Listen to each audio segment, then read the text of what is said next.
Komikero video vlog number 12. Pasensya na kayo kung ako'y nakahiga kasi ako'y pagod.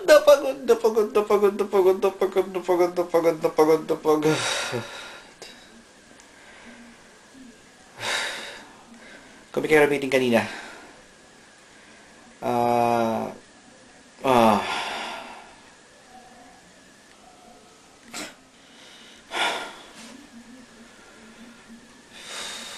Nagpunta muna ako sa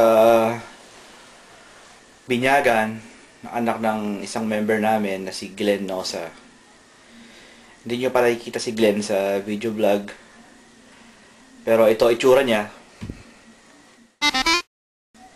At ito ang gawa niya.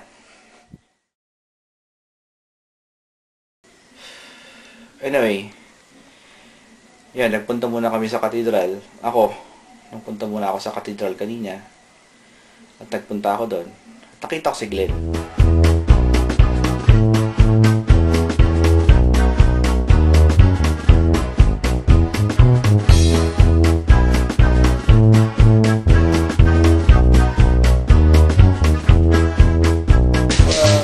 Glenn, anong pangalan ng anak mo? Nicole Cindy. Nicole Cindy. Ilang anak mo yan? Pangalawa. Kamusta naman? Anong pakiramdam? Ayos naman. Ngayon, sinabi niya, pupunta si Wilson. As in, Wilson Tortosa. Siya yung, etong itsura niya.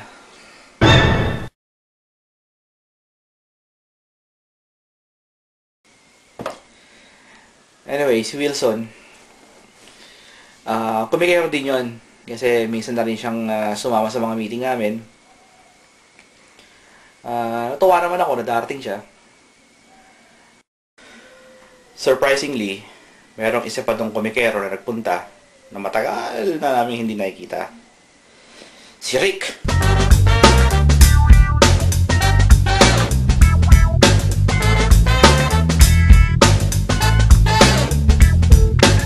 Rick, paano mo na-express ang iyong pagka-artist?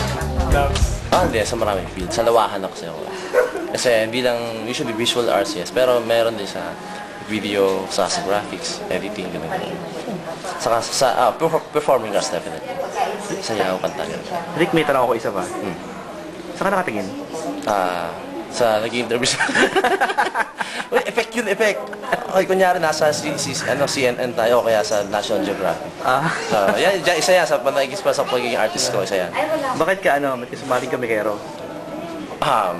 I mean, kung pag-uusapan ng lahat ng topic, kay intellectual, kay kalokohan, wala akong alam na mas magandang kasama kundi yung mga komikeros. The best. Kaya lang, hindi ako siya nakaka-attend ko. May mga calling eh. May mga kailangan ng tulong ko usually I deal with the youth. Sa paano sila express sarili nila, yung pag-improve na ka self-esteem, mga tipong gano'n. Medyo kaya yun. Namimiss ko na nga eh.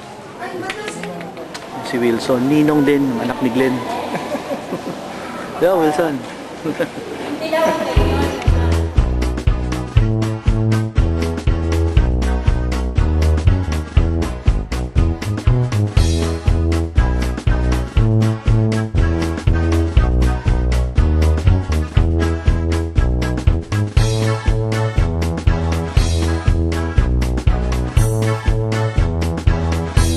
After ng binyagan, sinabi ko kay Glenn, tuloy muna ako kasi may mga naghihintay na sa akin din sa Sampaloc Lake.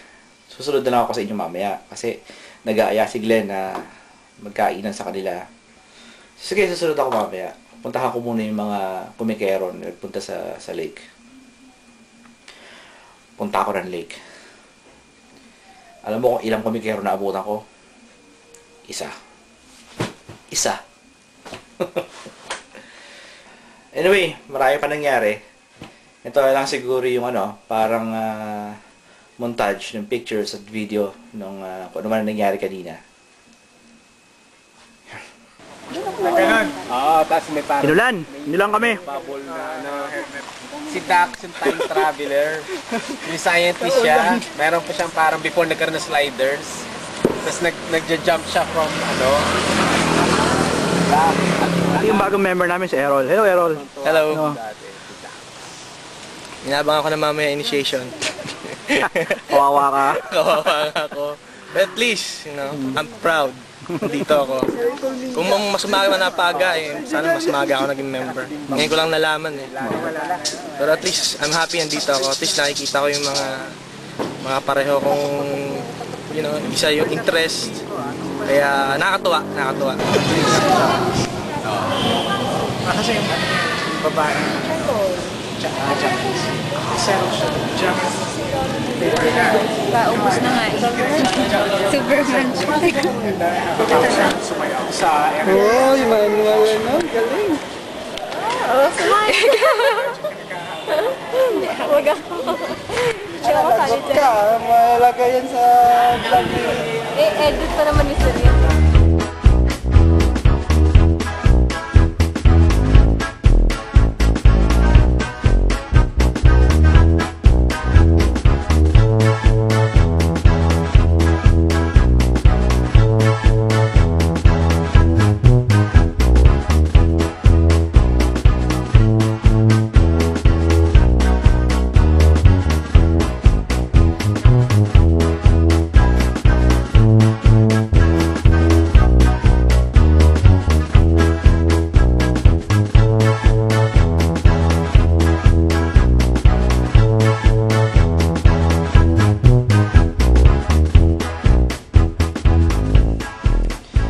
So after nun, after ng meeting, punta ako kay Glenn.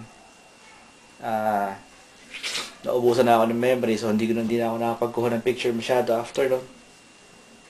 So umuwi na ako. Ang daming lakad. Kasi naglakad lang kami from Sampaloc Lake, papunta sa bahay ni Glenn, tapos papunta sa bahay, pauwi dito. Tapos yung buong araw pa, medyo kulang akong tulog. Puyat akong gabi, kakadrawing ni Elmer.